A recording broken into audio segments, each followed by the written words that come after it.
The Midnight Library, a journey of reflection and regret. The rain fell steadily, tapping against the window panes of the small bookshop as Nora Seed stood behind the counter. She ran her fingers over the spines of the books, trying to find solace in the familiar title.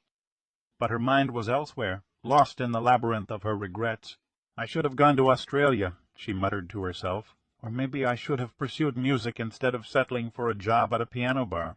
The bell above the door rang, announcing the arrival of a customer. Nora glanced up, ready to put on her customer service smile, but instead of a regular customer, she found herself face to face with an old acquaintance. "Hello, Nora," said Mrs. Elm, her former school librarian. "How are you?" Nora's mind raced, trying to come up with a suitable answer. "I'm fine," she said finally, hoping it sounded convincing. Mrs. Elm raised an eyebrow, unconvinced. "Are you sure about that?" Nora shook her head. "No, I'm not. I'm actually quite miserable." Mrs. Elm took a step closer to the counter, leaning in. "I have something to show you, Nora. Something that might help." She handed Nora a small black book, its cover adorned with a silver crescent moon. Nora flipped through the pages, finding nothing but blank white sheets. "What is it?" she asked, confused. "It's the Midnight Library," said Mrs. Elm. "It's a place where you can undo all your regrets and choose a different life." Nora scoffed. "That sounds like a fairy tale." "It's not. I've been there myself," said Mrs. Elm. "But the library is only open at midnight, and you have to find it first." Nora looked up at the clock on the wall. It was already past 9. "I don't think I have enough time to find it." "You never know until you try," said Mrs. Elm. "And I have a feeling that you need this more than anyone I know."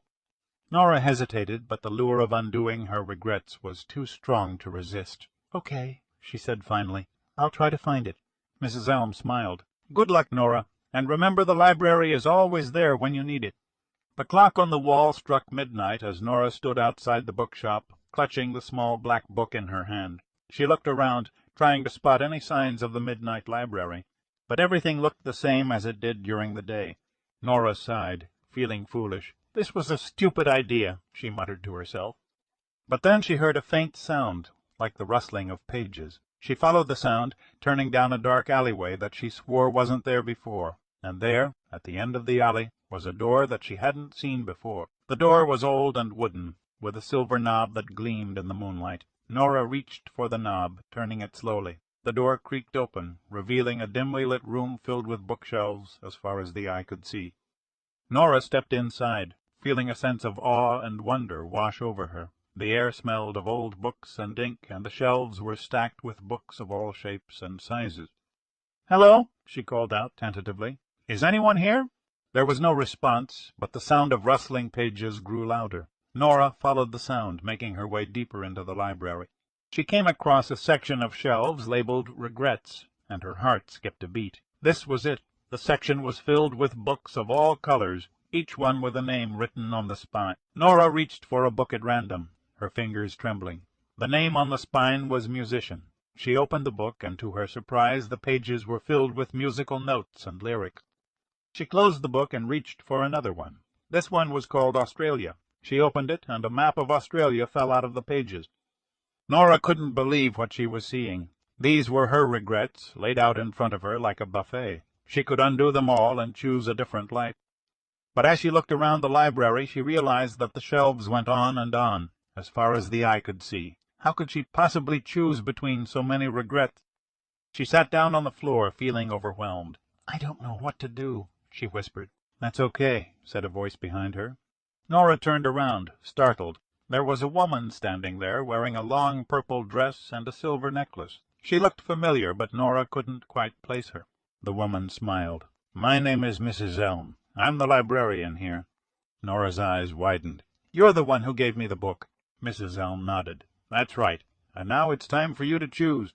Nora looked around the library again, feeling the weight of her regrets pressing down on her. "I don't know where to start," she said. "Start with what you regret the most," said Mrs. Elm. "The thing that keeps you up at night." Nora closed her eyes, and the memory of her brother came flooding back. She had always regretted not being there for him when he needed her the most. She opened her eyes and stood up, making her way to the family section of the shelves. She reached for a book with her brother's name on it and opened it. The pages were filled with memories that Nora had forgotten long ago. She saw herself and her brother playing in the park, laughing and chasing each other. She saw the day he got sick, and how she had promised to always be there for him. But then she saw herself leaving for college and never coming back. She saw herself getting caught up in her own life and forgetting about her brother. Nora felt a tear roll down her cheek. "I'm so sorry," she whispered to the book. "That's the first step," said Mrs. Elm. "Now, what will you do about it?" Nora closed her eyes, thinking hard, and then she knew what she had to do. "I have to go back," she said. "I have to go back and be there for him." Mrs. Elm smiled. "That's a good choice. But remember, there are no guarantees. You may not end up where you expect to." "I know," said Nora, "but it's worth a try." She closed the book and put it back on the shelf. She turned to Mrs. Elm. "Thank you," she said, "for everything." Mrs. Elm nodded. "You're welcome, Nora. And remember, the library is always here for you." Nora smiled, feeling a sense of peace that she hadn't felt in a long time. She turned and walked back towards the door, ready to face whatever lay ahead. As she opened the door, she felt a sense of warmth wash over her. The rain had stopped, and the moon was shining brightly in the sky. She stepped outside, taking a deep breath of the cool night air. She felt lighter somehow, as if a heavy weight had been lifted from her shoulders. Nora walked down the street, her mind racing with thoughts of her brother and what she could do to make things right. She knew it wouldn't be easy, but she was willing to try. As she walked, Nora noticed something strange happening around her. The street lights flickered and then went out, one by one. The buildings around her began to fade away, until she was standing in the middle of a deserted street. Nora looked around, feeling a sense of panic rising in her chest. What was happening? Was this some kind of hallucination? And then, as suddenly as it had started, everything came back into focus. The street lights flickered back on, and the buildings appeared once again. Nora shook her head, trying to clear the fog from her mind. What had just happened? She continued walking, her thoughts still consumed with her brother. She had to find a way to make things right, to make up for lost time.